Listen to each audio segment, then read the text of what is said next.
in euro, in Swedish crowns, they circulate 25 billion crowns. That's yeah, but I don't know in euro. I don't count in euro crowns. But no, so and we're thinking that this session here that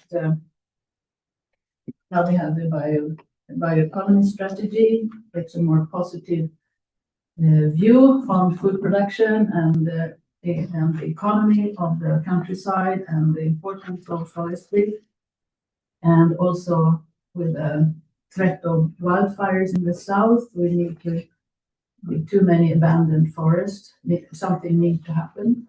So, and the forest owners, they don't, sometimes they don't own a lot of land in Southern Europe. In Sweden, they maybe own between 20 hectares and up to 100. Of course, some or like many hundred hectares also. In Southern Europe, most of the time they're smaller, so forest. That's why we have it, because I think that this is a very good way of cooperating to get it started. And because people, and we still need the people on the countryside to stay there and to be able to make money on the land. So, a long presentation. I am Paul Gomez. I'll take a long time from the region of Catalonia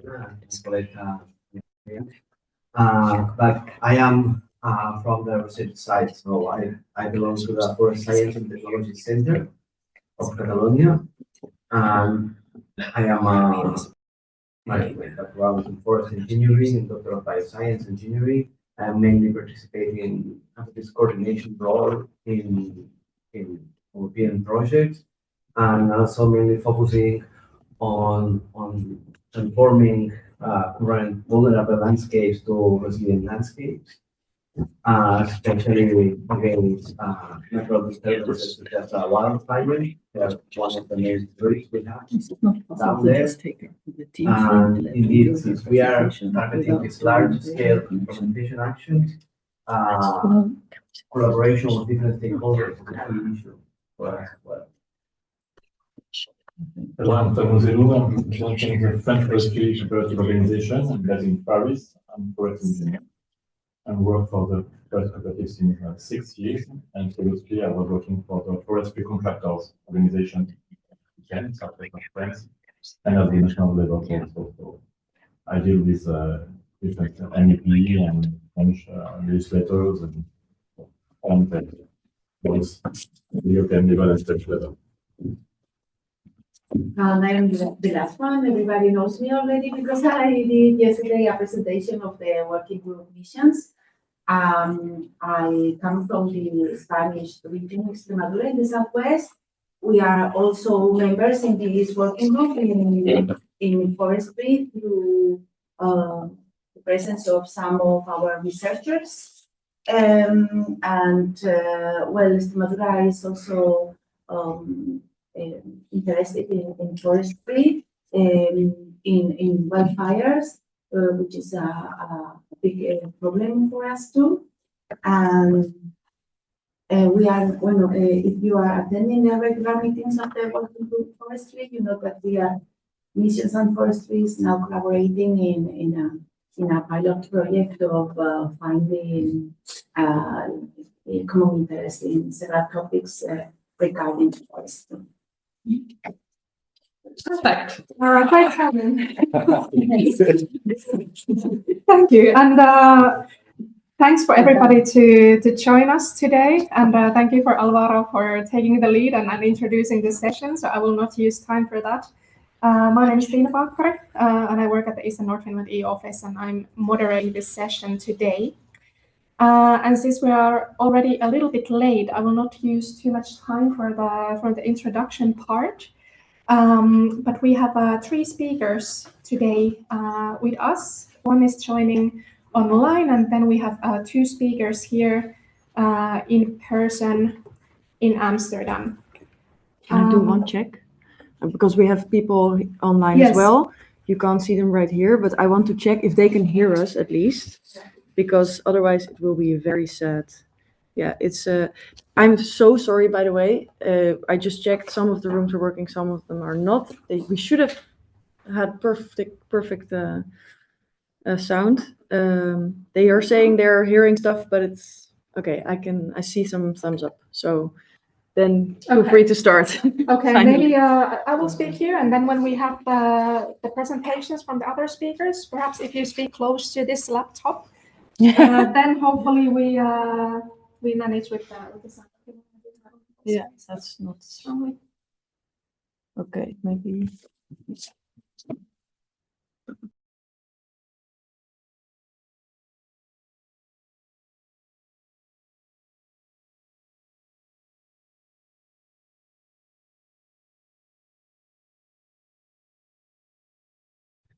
Here it is. Sound is probably off. Look, here, it's completely off. Yeah. It's Bigger. yeah. Okay. And then Back to the screen. All right. Yeah, you can start. okay. Is it still showing correctly, the presentation from there? Yeah. Okay. So yes, so I'm moderating the session, and here you can have the overview of today's schedule, which we hopefully will catch up soon. So we have 3 presentations about different forest cooperatives. We have one from Sweden, one from France, and one from Spain. And next, I would like to introduce all of our speakers today. So first, here online, we have Satu Aguilar, who is a forestry professional at Norra Skog with a master's degrees in forest sciences and business administration. She specializes in water and environmental issues and works with cooperative development, including profit sharing and digital services. She has led large collaborative projects such as the EU LIFE project, Grip on Life, focusing on sustainable forestry, water management, and landowner engagement. Then here with us, we have Mr. Tamus Enyot. Hello. Hopefully I pronounce it somehow. Okay. No. Okay, can you pronounce it to me, please? Tamus Enyot Elu. Yes, exactly. So welcome. Mr. Elu is a forestry engineer, currently Secretary General of the French Forestry Cooperatives Organization, and he represents French forestry cooperatives, the main managers of private forests in France. Involved in European affairs for many years, he worked for 16 years for forestry contractors, organizations in the Aquitaine region, and then at national level. So warmly welcome. And then last but not least, we have Nerea Pagaldai, who is a PhD in biodiversity, ecosystem functioning and management by the University of the Basque Country. She joined Tantai, which is this cooperative from Spain, the first owners cooperative, where she is a partner today in September 2025. And according to her own words, it's the perfect place for me because I get to promote a way of managing forests that proves forest harvesting is possible while still looking after the ecosystem and its biodiversity. So welcome everyone, and please give a clap to our speakers today. And next, we would like to start with a short presentation by Norra Skog and by Satu. And Satu, can you hear us? I can hear you, yes. Okay, we need more volume probably here. Yes. So let me just... I can see that you have my slides there also. Do you want me to share my own, or do you want to show my slides? Yes, I think you can share your slides. Okay. Just a moment.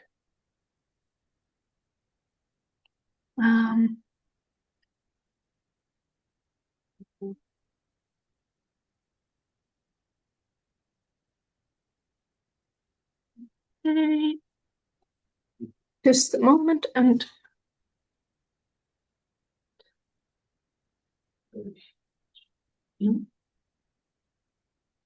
It's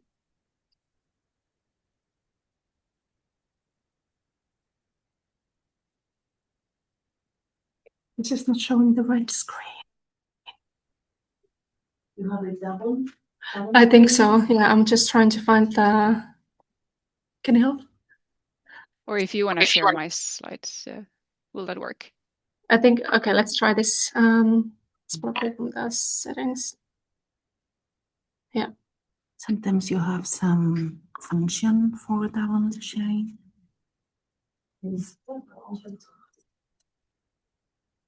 Hello. Connect the cable. What we do? Take the paper out. How? You see? It's on. It's very, very complicated.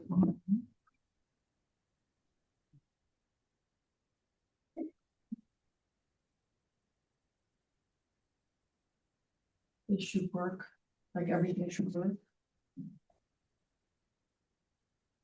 No.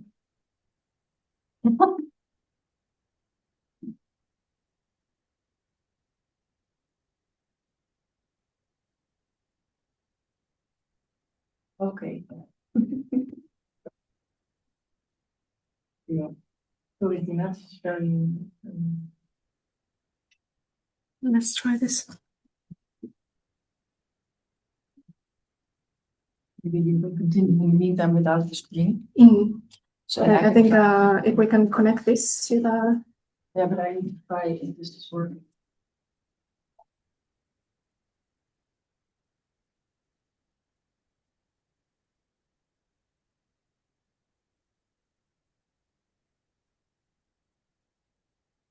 You need the presentation right now. Yeah. Yeah.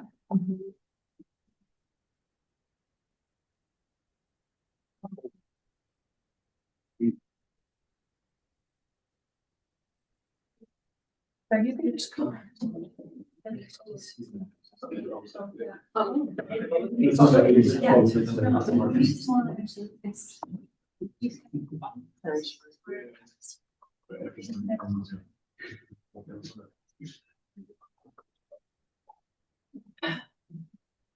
Coffee. This is clean. Water.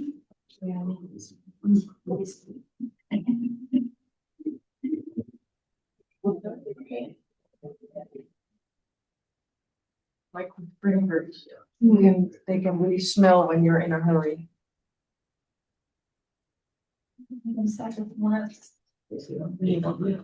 At the moment, we cannot share any presentation, so we are currently working on. Yeah.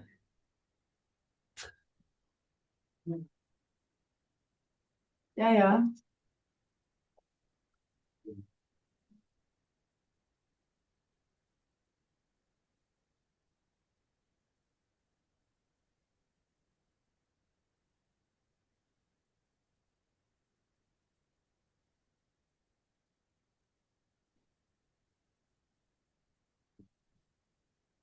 Maybe can you start it out? Probably not.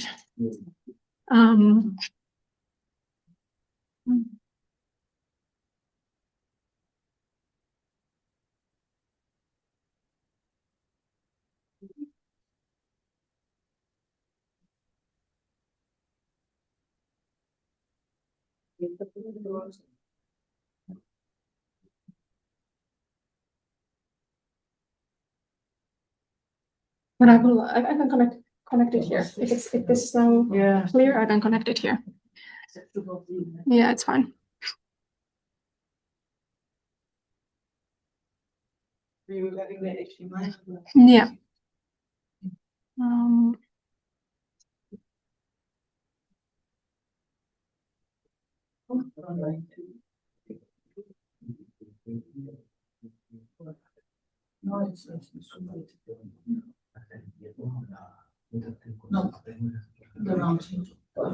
Okay. Satu, are you still there? I'm still here. Okay. Can we get the volume up a little so that we can hear her better? Try to speak now. Thank you for having me here. Okay, now I will I will manage the presentation because unfortunately we're not able to run it from your side. So if that's okay, just let me know when to change the slides. Sure, yes. Well, I go right into my presentation then, so we catch up with the time. Well, yeah, first of all, thanks for having Norra Skog at your session. So I work at Norra Skog, and Norra means north, Skog means forest.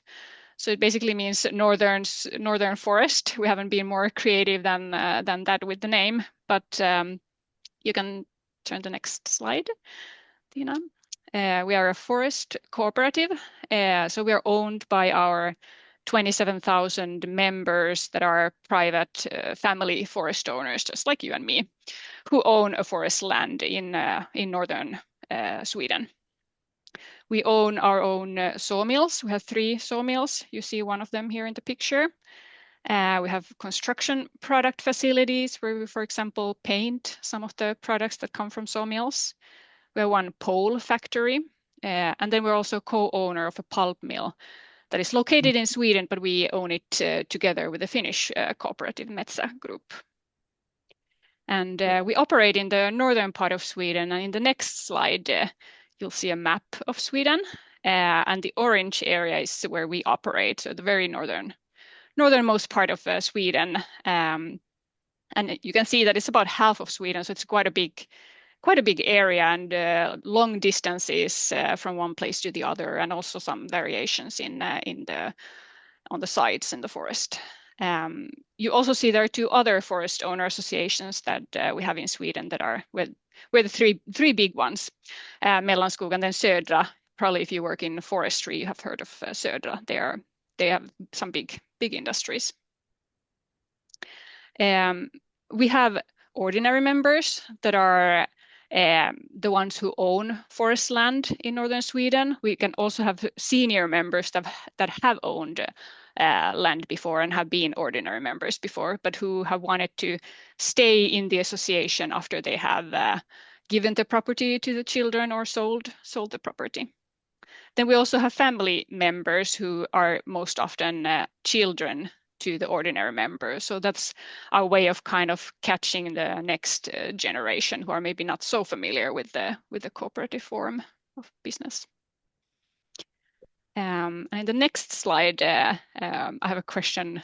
Why do we exist? Why do we have forest owner associations? There are a lot of private forest companies, but if you look at the history, by the end of the 18th century, forestry had become a very important part of the economy in Sweden and in the Nordic countries. But it was still well into the 20th century that forest owners had very little say on the timber prices, the price formation, and how the timber was measured. So it was basically one buyer, and then you're a private individual against this big buyer. So you had no room for negotiations. So joining forces in an association was a smart way to do. And first, they were obviously very small local associations 100 years ago. It could be a village or a municipality, but as years went by, they merged into bigger and bigger. So now we basically have those 3 big ones left. And we had the latest merge was about 5 years ago when Norra Skog was formed by two forest owner associations. And in the picture here is just a curiosity from the times when we still floated timber in the rivers to get them from the forest into sawmills that were located by the river. So that was a very labor-intensive work at the time. And in the next slide, I have some key figures, numbers about Norra Skog. We are 670 employees, excluding all the contractors that are private contractors who do the fellings and planting, thinning, and so forth. We, as an association, we don't own any forest land. That's all owned by our members. That's not our business model that we would own the land. And in Sweden, we don't have euros, so the numbers here are in Swedish krona. But if you divide that by 10, you get euros approximately. the last point, profit sharing, that's obviously a very important part of our business model. The profit we make in our industries, that goes back to our members if we don't invest it in our industries. So depending on how much you have been selling timber to the association, then you get more of the profit sharing the following year. So we buy timber from the members, and then we saw it in our sawmills, or the residues go into the pulp mill. So that's the business model we have. In the next slide, I have a few points about the democratic organization as a cooperative. We are a big forest owner association, but we still have smaller, what we call like forest districts or local associations, where our forest advisors work. They have local offices, we have local member events, training opportunities, and so forth. It's really important that we have this local level office and events. If you click a little more, yes, maybe the next one too.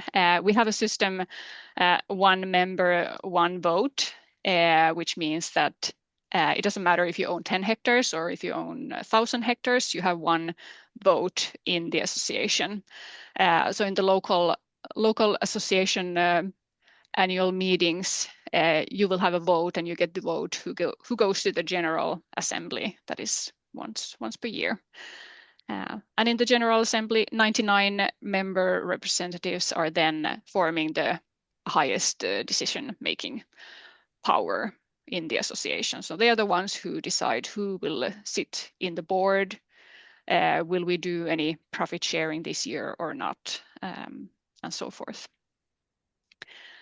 At the moment, our board consists of, I think only one of them is not a forest owner, but everybody else is a forest owner who owns forest land in northern Sweden. Then we also follow what is called a Swedish Code for Governance for Cooperatives, which is fairly new. It's a voluntary framework that aims at promoting especially member dialogue and transparency towards members about how we operate, and also promotes the democratic processes, how members can have influence on how we work. As this is especially important because we are a big organization, we have to ensure that the members get their voice heard if they want. And the next slide, a little bit about what kind of services we have. We obviously have the advisory services related to forest management. That is kind of the key. In what we do forest management plans and so forth. But we also have added, as years have gone by, we have added other services. We do, for example, tax declaration, and we offer some legal services when it comes to forestry and taxes. We do forest road planning and building, maintenance. Extremely important to be able to get the timber out of the forest. You need to have a good road system. Fairly new is also that we offer all kinds of learning opportunities nowadays. More and more forest owners live far away from their forest properties, and they live in the cities. They may have lost the contact with or have lost the knowledge that previous generations had about forestry, so they need to kind of gain that knowledge somehow. It could be a very beginner course about forest management to like very practical chainsaw operating training. Advocacy work related to forest, environmental, climate, industrial policy, both on national and EU level. We have about 3-4 people who only work with advocacy work. Real estate services when it's time to sell your property or buy one. In the next slide, I have a picture from a water walk, and this is kind of not one of the core services we have, but it's we work quite a lot with the different projects, and we have worked with water projects quite a lot in the past 15 years or so. We have had always some kind of a bigger water project ongoing, and this was an EU Life project that we had together with the authorities in Sweden, where we're spreading awareness basically about water conservation and management, and how to take care of the buffer zones between water courses and the managed forest areas. We built demonstration sites with trails and some informational signs about water conservation. And then we had these water walks for members. So we also do these kind of things instead of just selling services to the members. And in the next slide, if we talk about forestry, I just took a picture from one forest management plan. This may look very similar to what you have in your countries, but maybe not always. So in this forest, you see that the whole property has been divided into smaller forest stands that have their own forest management plan for the coming years. There are some striped areas that are set aside areas because of could be a legal requirement, or it could be a certification rule that basically makes them set aside areas. There are also some peatlands, some hilly areas that are excluded from the forest activities, and a forest road that goes through the property in the middle. There are in Sweden, a lot of like historical points that in the map you see there are these orange triangles and orange areas that maybe to our normal eyes don't look like they're some kind of historical sites, but they are usually charcoal production sites or old houses or old foundations, and some consideration needs to be taken to that. The Swedish forestry model in the next slide, it's often debated, and not only Swedish model, obviously used in many other countries too. In the media, we of course often talk about the final felling phase, but there's a lot that goes on in between. There's the soil preparation and reforestation phase, the young stand management, and then the thinning and final felling that creates some income for the forest owner. Depending on the site properties and the geographical area, it depends when the final felling is done, but usually somewhere around 70 to 85 years in northern Sweden, sometimes even longer, depending on when the forest owner then wants to do the final felling. But on the next slide, we obviously work with alternative methods too. It's become more and more common. It really depends on the forest owner's own management objectives and priorities. But if you want to kind of add more of the aesthetic values, social values, biodiversity values, it could be closer to your home or cottage or closer to cities. So you may wanna try some alternative methods. In northern Sweden, we don't have that many tree species to choose from. When we talk about commercial tree species, it's basically three. It's Scots pine, Norway spruce, and birch. And pine is not very good when we talk about continuous cover forestry. So basically, it's only then the spruce forests where you can do continuous cover activities. Then on my last slide, I have just a few points about like future opportunities and challenges. When we talk about the forest owner point of view, storms, fires, insects, everything related to climate change is very hot topic. We haven't had as many fires as you in Southern Europe, but we have had quite many storms and very like local storms that you may have had almost half of your property lost in the storm. So it could be a great loss for that owner. Insects, you've heard about bark beetle. It's more in southern Sweden now, but obviously coming this way too. Biodiversity, obviously, and there could be also opportunities and challenges when it comes to climate change. We may get some tree species that we haven't had here. We don't have as many broadleaf trees, so in our case, it might be positive, in fact, that we get some new tree species here. meeting the policy goals and meeting the societal expectations. That's kind of more like the association challenge. There may be a policy goal, for example, set aside area, a certain percentage of the property versus meeting the societal expectations of producing green products in Europe. So that's kind of like where we're balancing.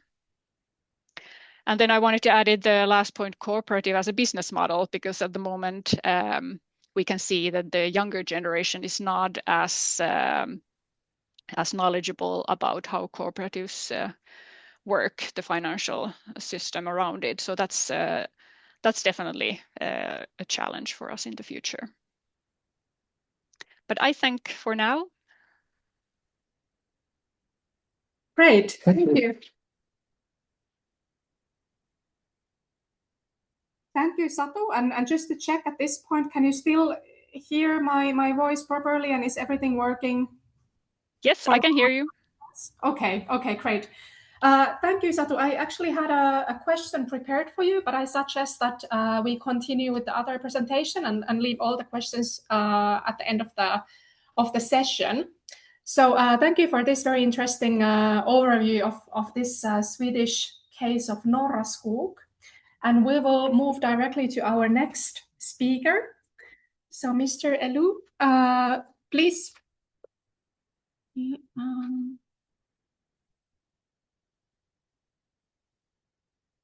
Great. So welcome. Thank you.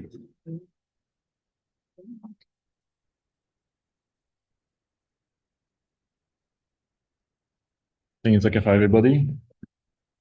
So we have less time than previous say, so I will go quickly on my presentation. I will just explain you, or try to explain, where we are at the French level for the forestry cooperatives.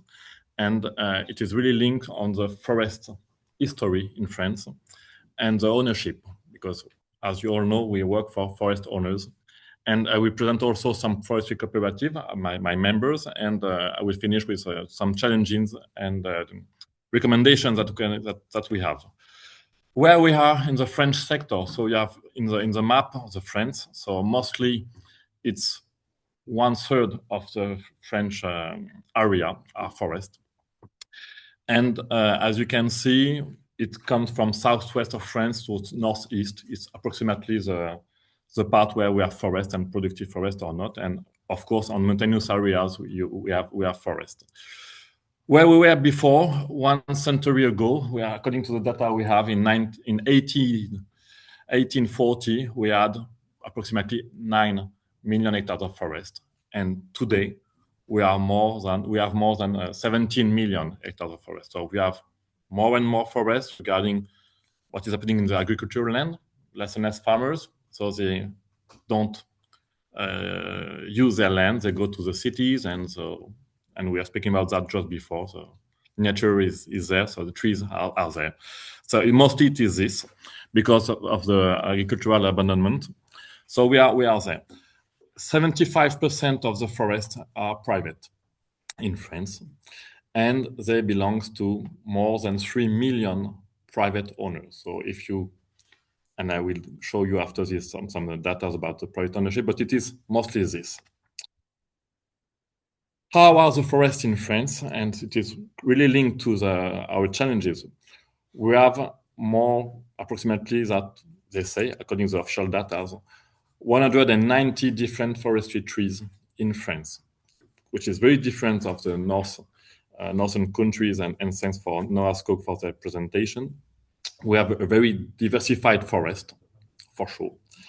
And what we do in the forestry sector, and what is the law in France, is we have the multifunctionality of our management. And it was explained before. We have economic objective, we have social objective also, and we have environment objective in the same plot, in the same forest. And it is the idea of how we manage forest in France. We have this common goal everywhere. Regarding the trees we have, and some data, we have mostly hardwood stands. like 75%. We have 20% of softwood stands, and it is quite important for other information that I will give you.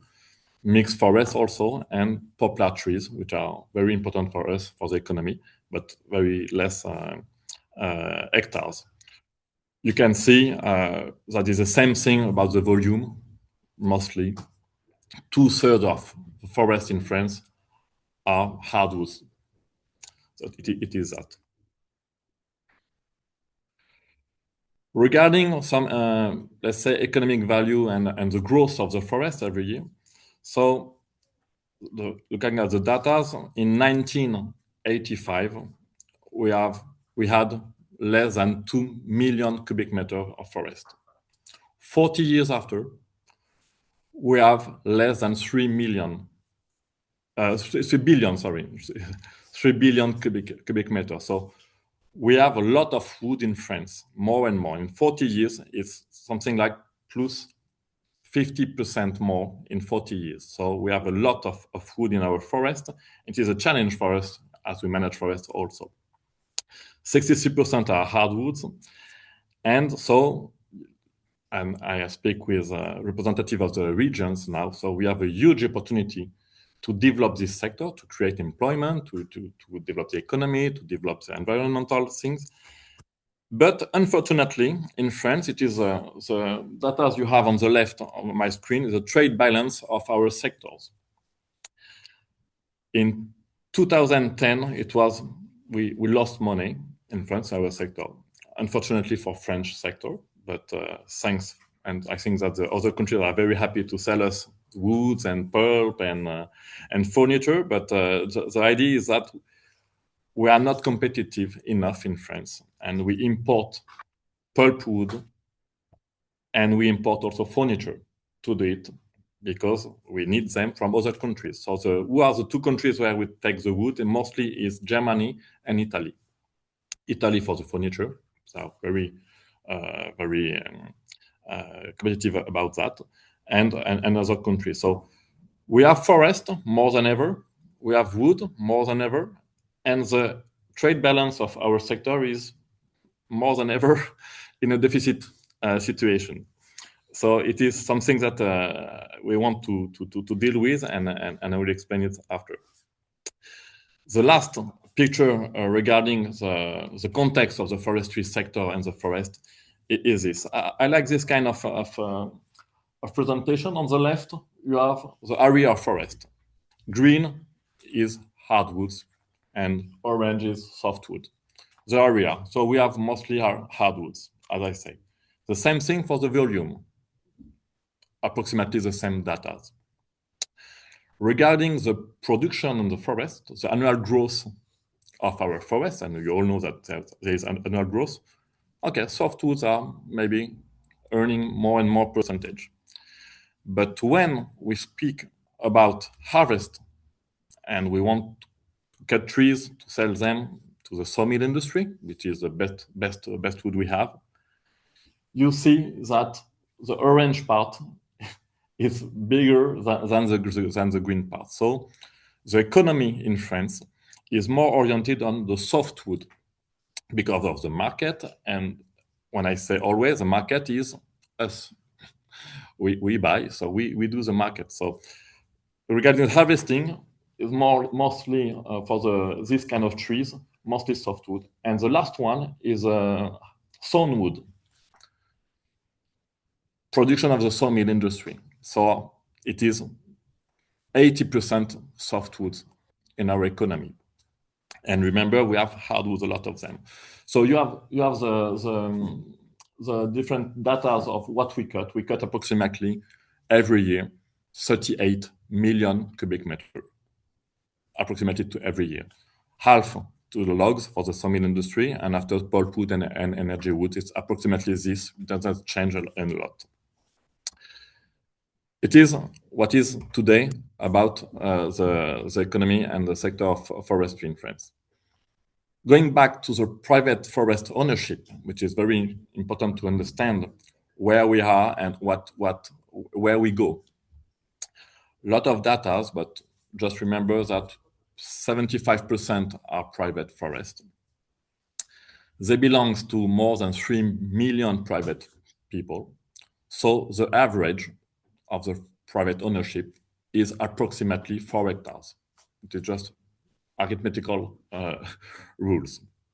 But inside this, we need to go deeper to better understand what can be done in the private ownership, or why do we do this in a way or in another. On the left, on the table, you have all these private owners, and you can see that we have 2.2 million people that have less than 1 hectare. So the question for the forest engineer, and some of you are forest engineers, that what can I do if I have less than 1 hectare? Is it a garden with trees? Is it forest? It is forest. I have 1 hectare in a forest that is 500 hectares, but where is my hectares? I don't know exactly. So it is typically the way of the question we have. And after that, and thanks for them, we have private owners that have more than 4 hectares. And what we say in France, that if you have more than 4 hectares, you begin to think about your forest. We have a lot of examples against this sentence, but approximately it is this. So the average of the private ownership is very different.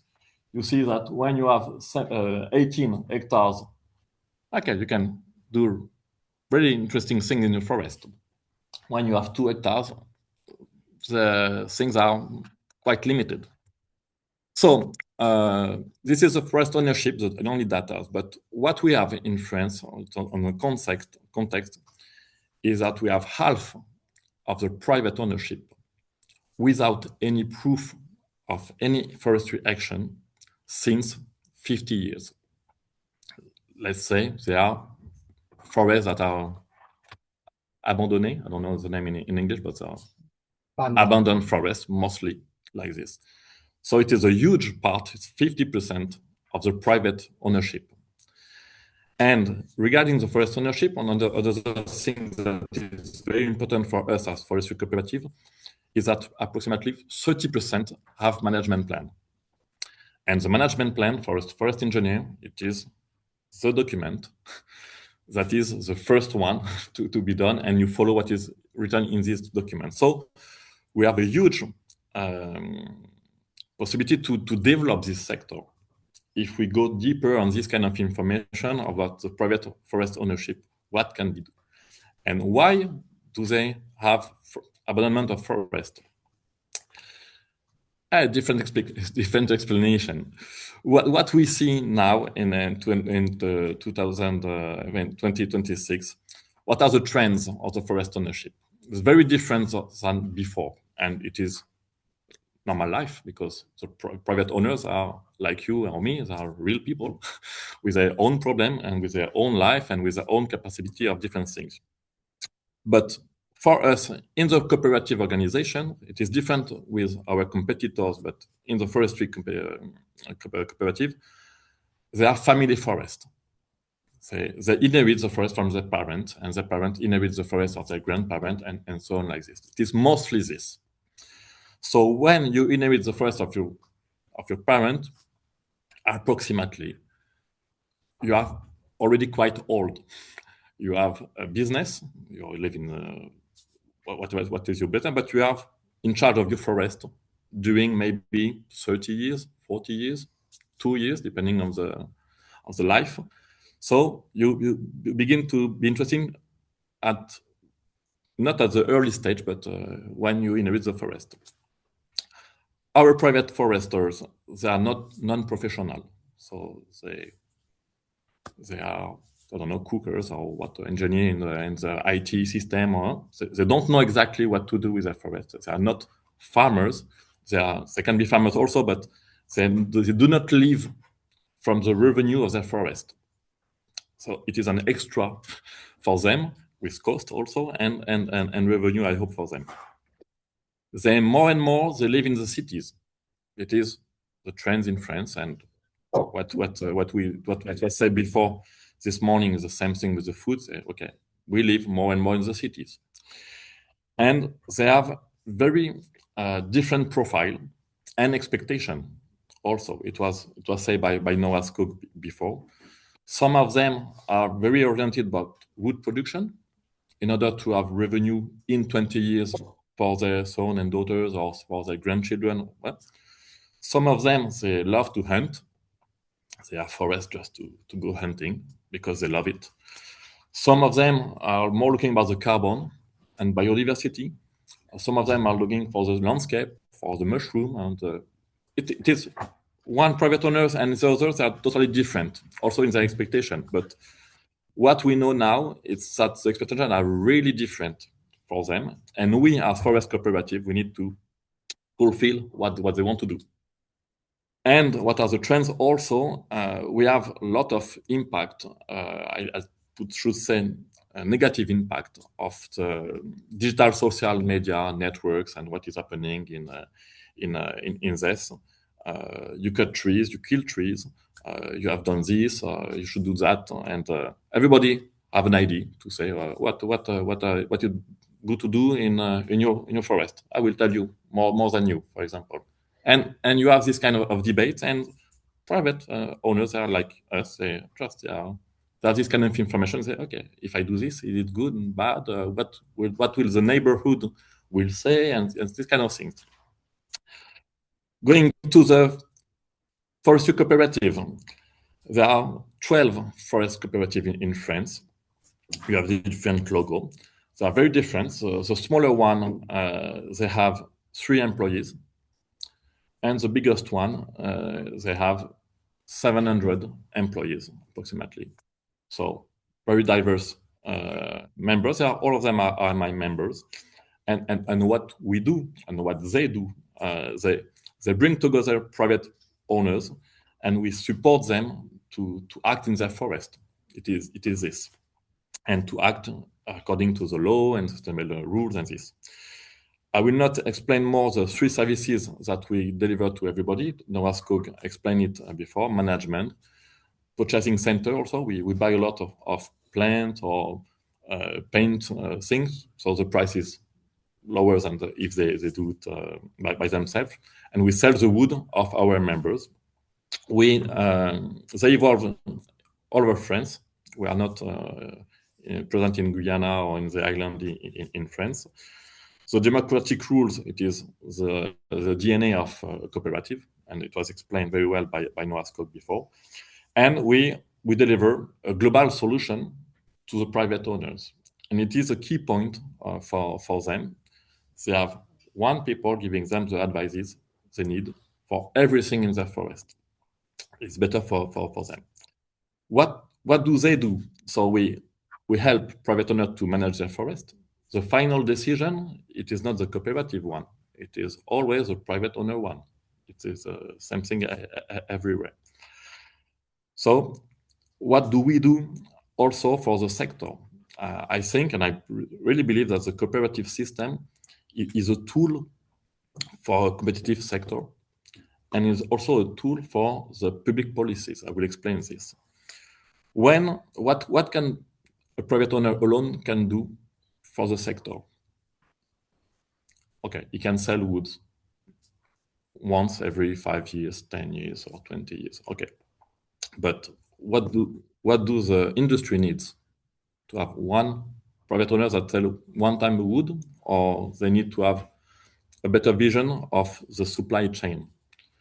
Do an industry will invest in the industry if they don't know if they have enough wood to rule this industry? So by grouping these private owners, we can put visibility to our contractors. So harvesting contractors, for example, they will buy machinery. It costs 500,000 euro. Okay, if they have one plot to work, nobody will buy this kind of machinery. So we give them visibility to, okay, you will have job during 1 year, 2 years, 3 years. You have different clients, so you can invest in your machinery. What do we do with nurseries? Also, the same thing. We need to buy plants.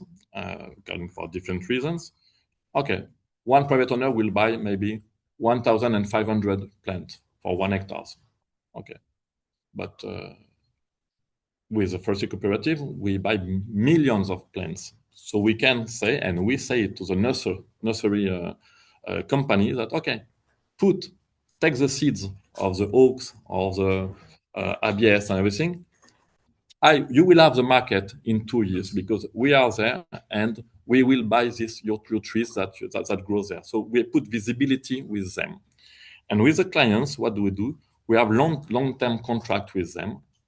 We supply the wood they need, and we can deliver the right wood at the right time, the wood quality, and the price is different. It is what we do for the sector. We are really a tool that can make a better and a competitive sector for this on the private side, private ownership side. And the last point is we implement the public policies in private forest. And I think this is a crucial point for you because you are the one who want to deliver public policies at your level, at the regional level. But how to implement the idea? It is a crucial point. So the cooperatives, they can implement what you want to go, where you want to go. More on biodiversity, more on carbon, more on replantation, more on wildfire prevention system. Okay, you want to deal with hundreds and hundreds of private owners alone, or it is better to deal with 10, 20 people who can, after that, deliver the messages, explain you that the costs are not so easy to fulfill, or technically it is not a good idea, or it could be better if you put like this. So you can exchange with them to be sure that what you want to do can be implemented and will be implemented. Regarding the data about the 12 French forestry cooperative organization, we are at this stage of development now. We have behind the cooperative more than 100,000 and 10,000 private owners, approximately 2 million hectares of forest in France. 1,500 employees. We have administrators. We represent approximately 40% of the reforestation in France. It is what we do, and 20% of the timber harvest in France. It is what is done by our cooperative. It represents 7 million cubic meters per year that we harvest, and we sell to the industry. And also we are 80% certified PEFC or FSC, so we have this kind of certification. But what is, I think, the data are data, but what do we do also? We are involved in tens of projects, of innovation projects, from the seeds to the logistical aspect. So if you don't have enough size to be involved in this kind of project, it will be difficult to deliver the right advice to the private owner. So when we are together, we can take time to go in the different project and to, after that, implement the result of this kind of project. We give access to PEFC and FSC. Through the cooperative, it is 80% of private owners in France got certified PEFC thanks to the cooperative. So we are very involved in PEFC and FSC system. The data show us. And it represents 67% of the area. PEFC in France is done through the cooperative system.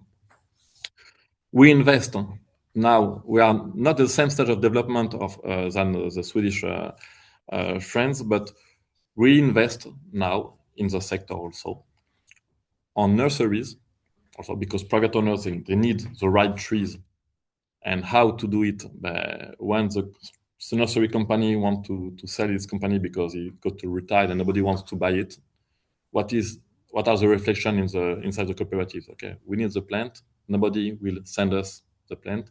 Maybe our role is to invest in the nursery company to be sure that we will have the plant our private owner will need in the coming years. It is this kind of reflection that each cooperative has or not. It depends on the cooperative. We have invest also on forestry works, on machinery.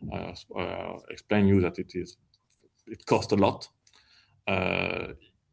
If one contractors alone will go retired, nobody will take his company. So we lose one harvester, one forwarder, but what do? We need them. So maybe the cooperative must invest in this kind of machinery. It depends. And we have now 6 sawmills in France. There are approximately 1,500 sawmills in France. We have only 6.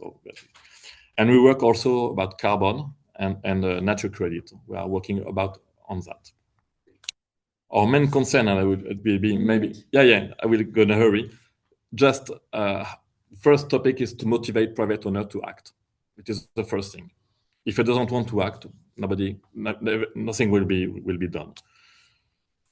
Crucial challenge for us is adapt forest to climate change. It is the first threat we have for sanitary reasons. Wildfires, you know it.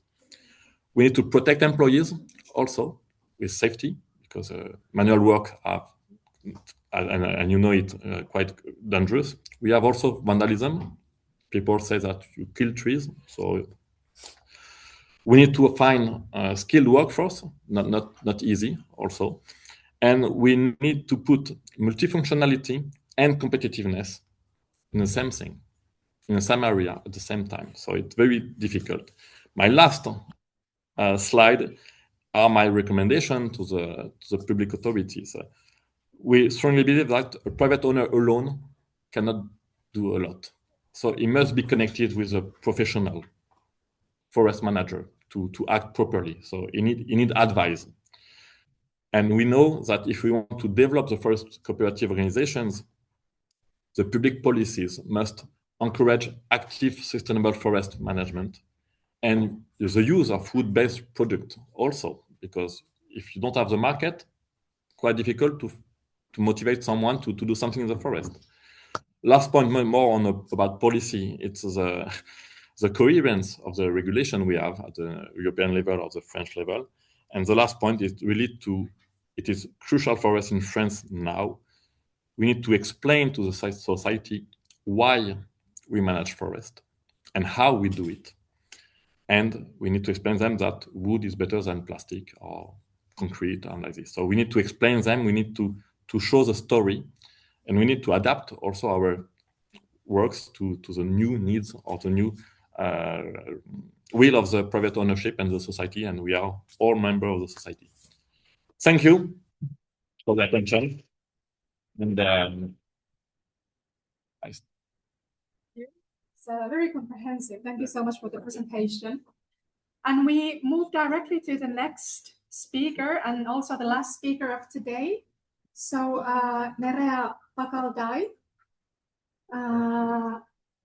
your turn is next, and Nerea will introduce us the Spanish case of the Tantai cooperative. And for the online participants, can you still hear our voice and you can see the presentations and slides moving? Yes, we can.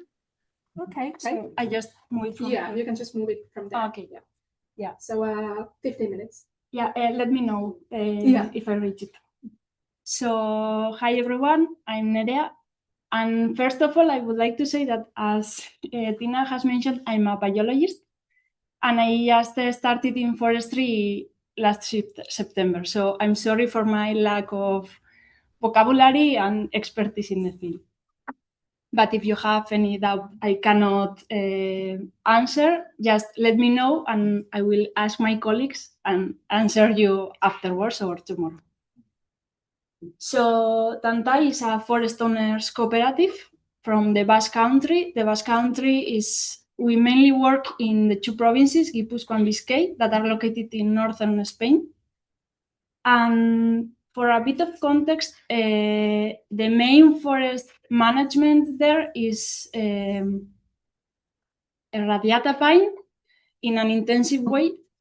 And it's true that the last years Biscay has moved a bit towards eucalypt. So just to bear in mind. So that's where Tantai comes from. The beginning started in 2018 when two people, Markel and Iñaki, created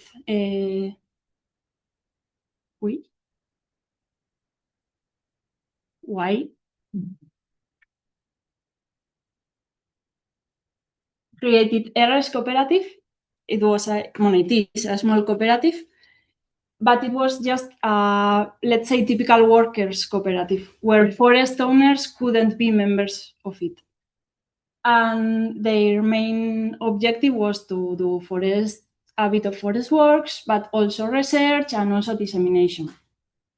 And what happened was that in 2018 also started or popped up the crisis of the Lecanosticta acicola. I don't know the English term. In Spanish is banda marrón. The brown, it's a fungus that affects mainly radiata pine. So most forests in the area, in the region, were being killed or dead. So a lot of clear cuts, massive clear cuts started to come up. So that became into a turning point because the common public started to have real concerns about the forest management that was implemented.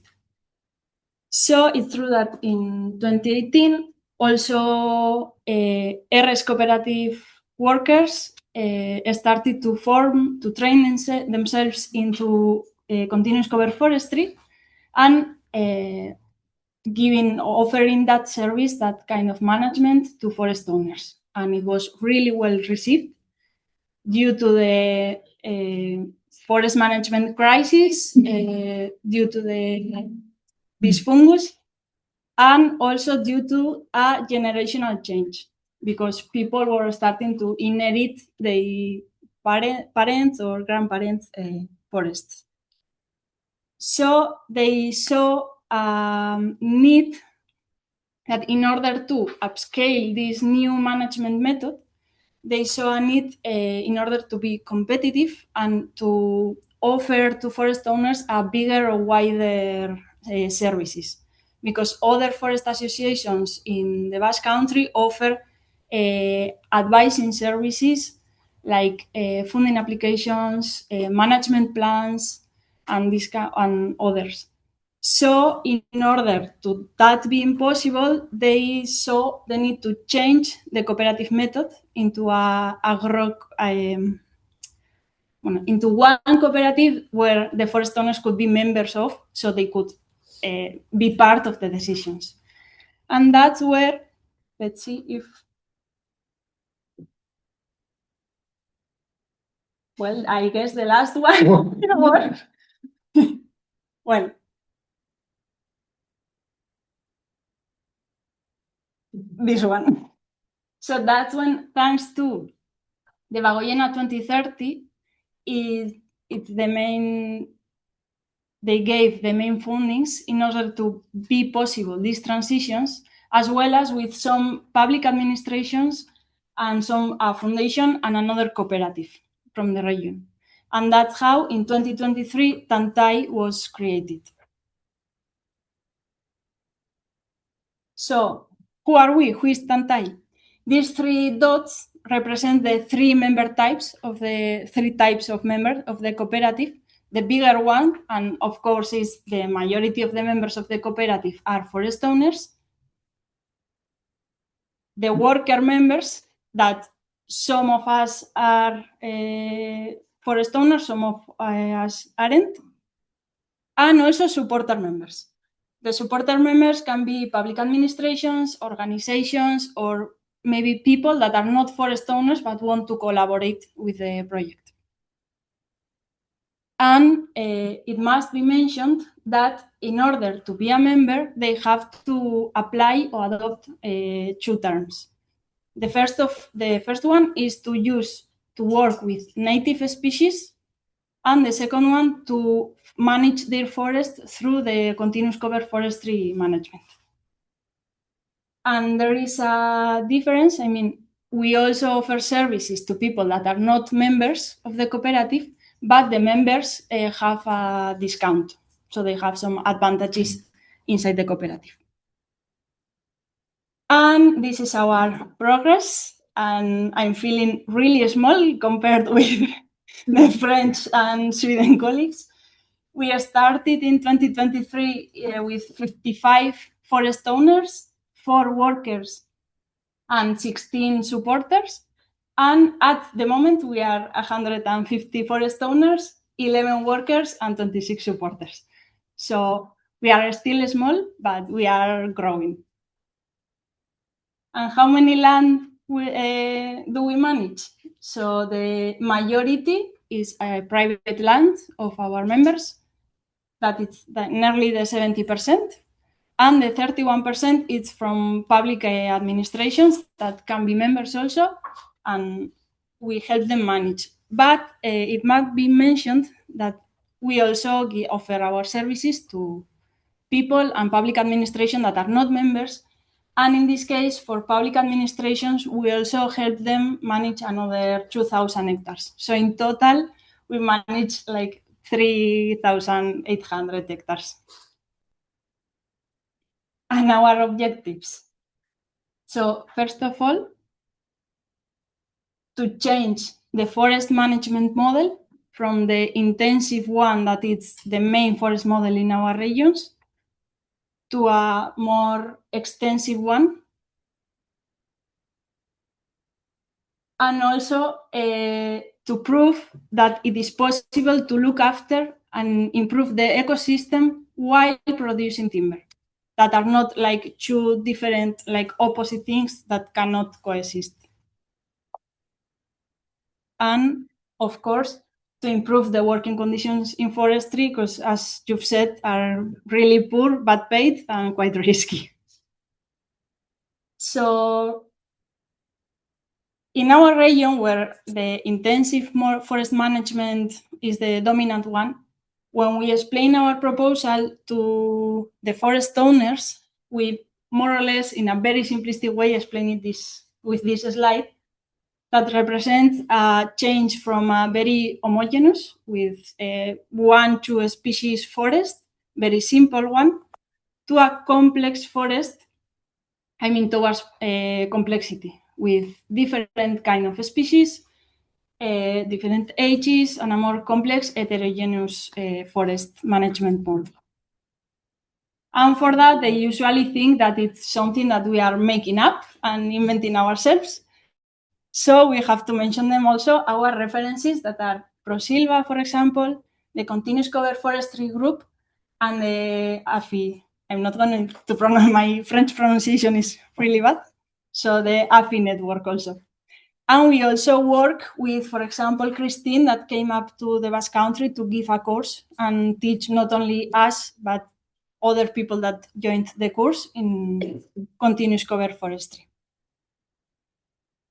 And the services we offer, on one hand, the advisory ones, let's say, making management plans, carrying out the funding applications, marking trees, and helping and advising the forest owners with any doubt or concern they have.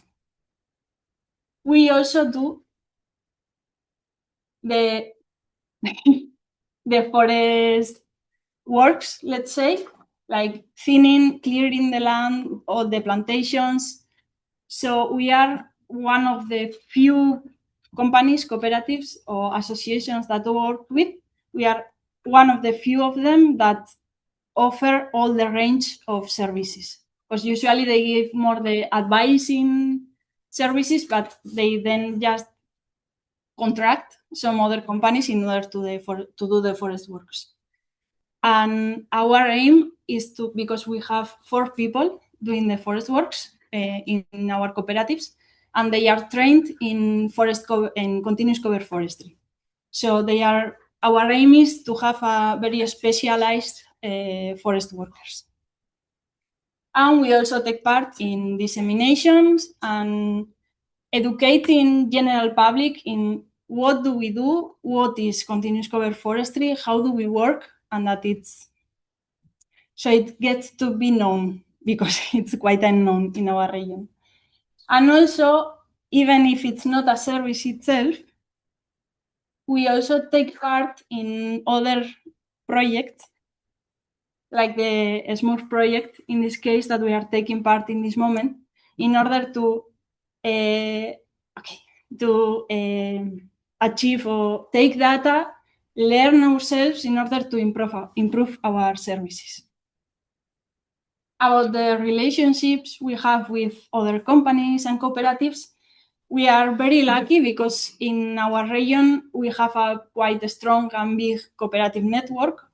So Fagor, for example, is a member of Tantai, and we have cooperated with the other ones in different projects. And we also have other relationships with Visavidea Foundation that it's still helping us a lot in how to, let's say, manage the not only economical, but how to run the company, let's say. And we also have different projects and different companies and associations.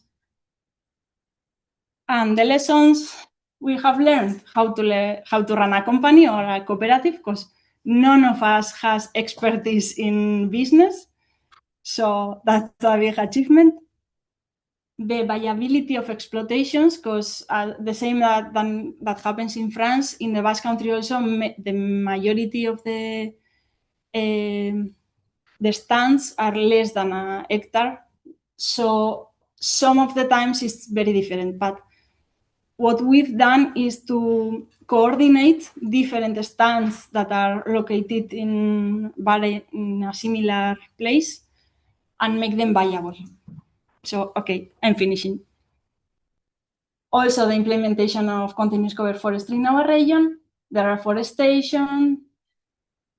It's native broadleaves, but it's not necessary broadleaves. In our case, the native ones that really work are broadleaves, but if we, for example, go to Southern Basque Country, it could be conifers also that are native. We have translated Christine's book, and we also take part in scientific researches, and we offer a wide range. So now the last one, and I finish with this one. It's the biggest challenge is digitalization for us, because we are growing and we are having more and more members, and the membership process until now we've always do it very manually, and it's not getting very practical at the moment. But for digitalization, we need fundings, and getting the fundings, it's a major challenge, because we are a small cooperative, a new cooperative, and with a new approach. So usually banks and companies are not very eager to give money to something small and new, and so it's a bit tricky at this moment. And also mechanization, that is also linked with fundings, but maybe what we mean here is maybe these robots for clearing the lands that are very on topic now, in order to in some stands that have very risky conditions, to use the robots instead of the manual work, and in order to improve conditions. And that's it. Thank you very much.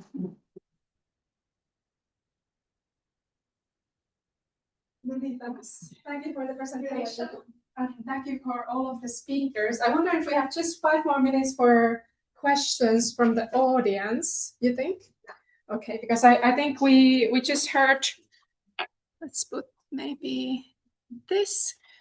So we just heard and learned more about these 3 cases of forest cooperatives from 3 different countries. Some of them have been there maybe a longer time, and some might be relatively new.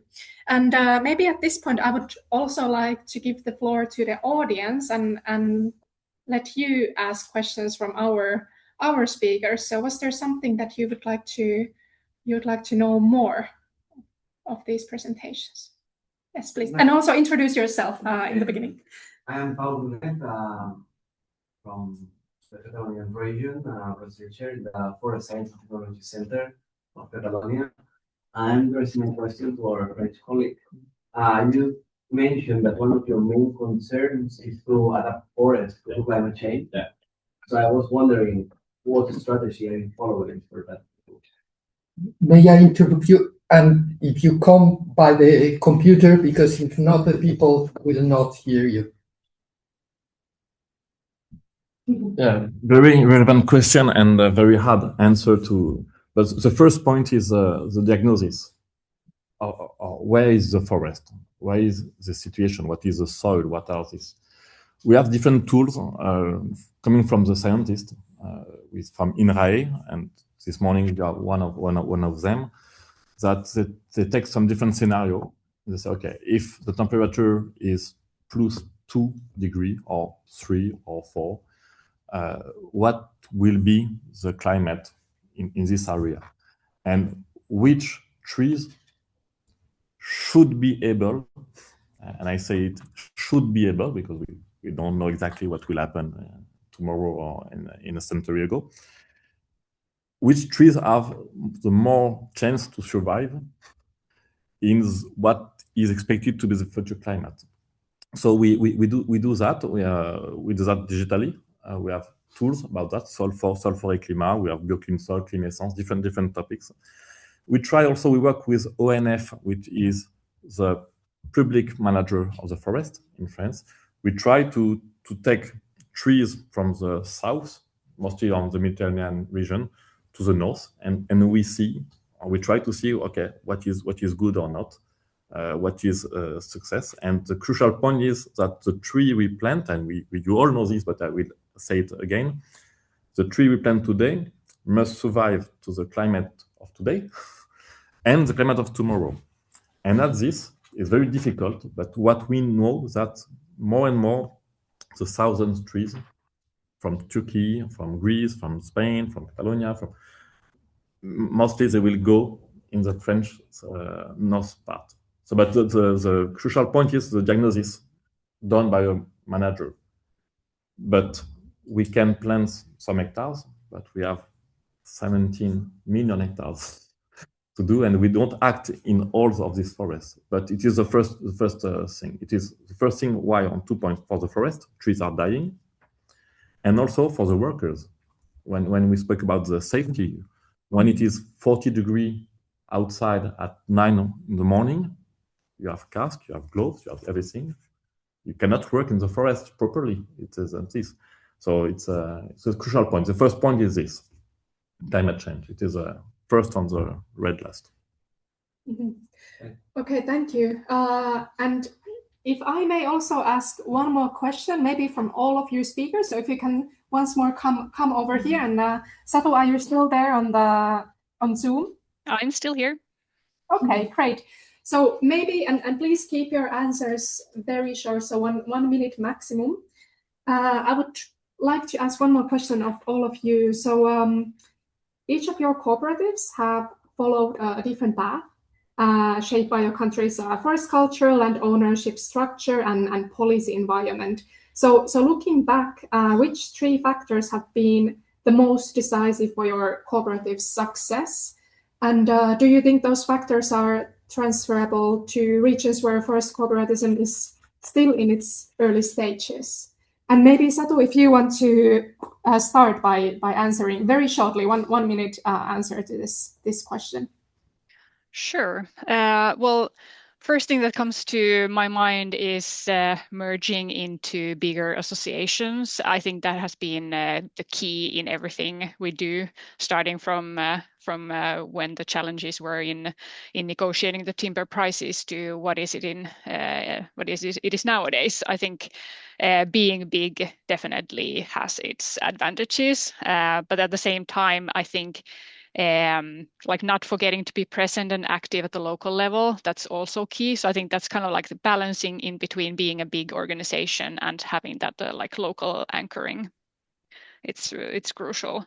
And I think in our case, like having the integrated value chain is really has proven to be a really good system for us, that we have the contact with the forest owner, we buy the timber, we saw it in our sawmills, and the residues are made into pulp in a pulp mill. So I think that's like definitely one of the success parts in what we do when it comes to making profit for our members too.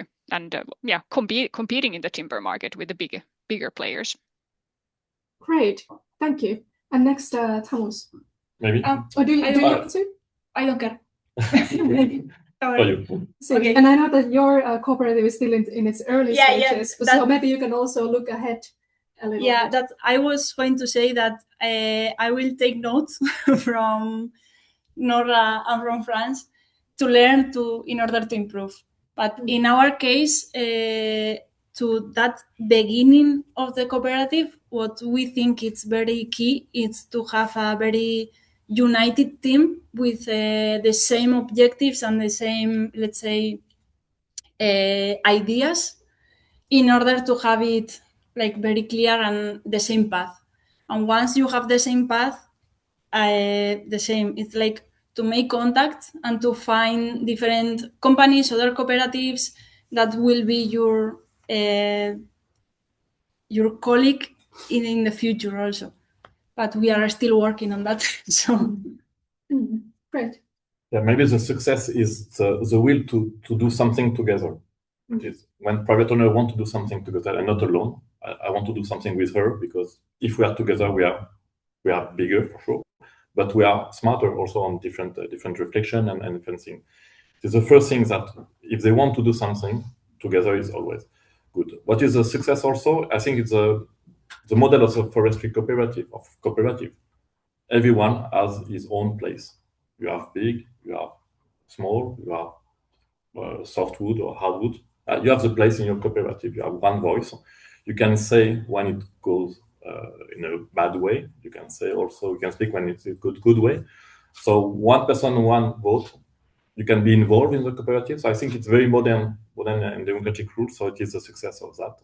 And maybe the success also is the competence of the employees. Because in forestry, you have a nice model, you have market, but if the one who speak to private owner is not kind, have no skills, at the end, the human relationship is a crucial point. I believe in your project because you have educated, you have learned. I believe you, okay, I will go in what she says. If the one has good ideas but cannot explain it clearly and is not clear what he say because he's not sure, maybe this, maybe that, I don't know, I will go back to you. No, you need to have skilled workers and employees. So it is a crucial point. So we need education. Great. Thank you. Thank you for all of the speakers. And thank you also for the opportunity to speak. Yes, thanks. Yeah, before I'm not how you say. Okay, but I would like if we could take a photo of the group. We are sorry for the delay that we had at the beginning, and we have to go and be secure to get the buses at before 1, and we need to get the lunch. Yeah. So just if we could stand up. Shall I have a picture? I am the first. It doesn't matter. It's not only for Forestry. Perhaps in front, could you maintain the screen with the... And for picture and then...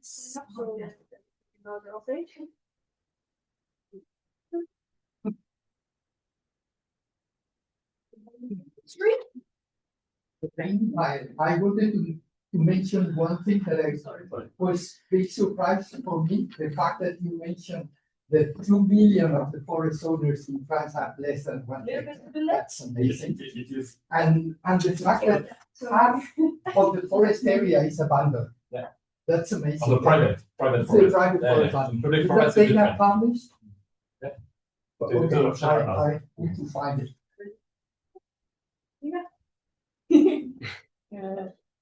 Casey Forest now. Yes, that looks very good. Thank you. Thank you. Thank you for your patience also with the technical. I feel very bad about it. But, It worked fine. The technical issues continue because now I lost my mouse. But also that this doesn't work. It's so weird. Just means and they were like, yeah, well. Thanks a lot. Thanks a lot.